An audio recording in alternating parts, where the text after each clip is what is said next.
કેમ છો મિત્રો? મજામાં છો? કારણ કે આપણા વ્લોગ જોતો એ બધા મજામાં છે. તો આજે આપણે જવાનું તો તળાવ જવાનું ગામમાં, કારણ કે 2-3 દી વરસાદ આવતો હતો એટલે તમારો વ્લોગ પણ નહોતો આપણે ઉતારી શક્યા. એટલે આજ વ્લોગ ઉતરી ગયો છે અને આપણે જવાનું છે ગામનો તળાવ. જોવો કેટલું ભરાણું છે કેટલું નથી ભરાણું, તમને ઇન્ફોર્મેશન આપી દઈ.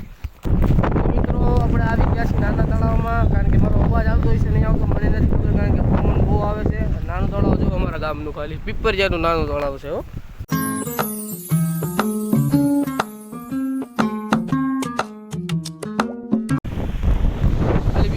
નાનું તળાવ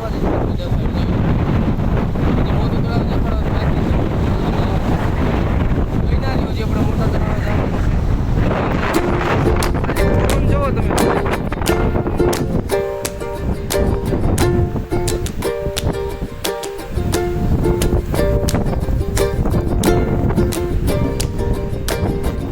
આપણે આવી ગયા છીએ આપણા ગામનો મોટો તળાવ. જોવો નાનું તળાવ તો તમને દેખાડી એ પણ ઓછું કરેલું હતું. મોટું તળાવ કારણ કે એક જ વરસાદમાં 2 તળાવ આખા ભરાઈ ગયા.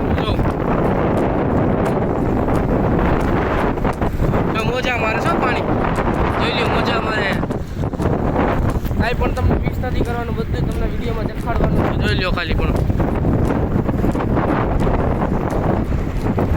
એક જ વરસાદમાં ભરાઈ ગયેલું છે, આખું એક જ વરસાદમાં ભરાઈ ગયું. બીજો વરસાદ આવે એટલે આખો સલસલાતો થઈ જાય.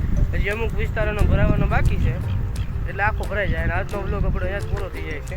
ટાઈમસર તમારો નથી ગવાવો એટલે બ્લોગ પૂરો થઈ જાય. Tata bye bye, C you. આવતા બ્લોગમાં મળો. અને જરાક પણ તમને વિડીયો સારું લાગ્યું લાઈક શેર સબસ્ક્રાઈબ જરૂર કરજો, કારણ કે તમારું એક સબસ્ક્રાઈબ અને 1 લાઈક મને મોટિવેશન પણ આપી શકે.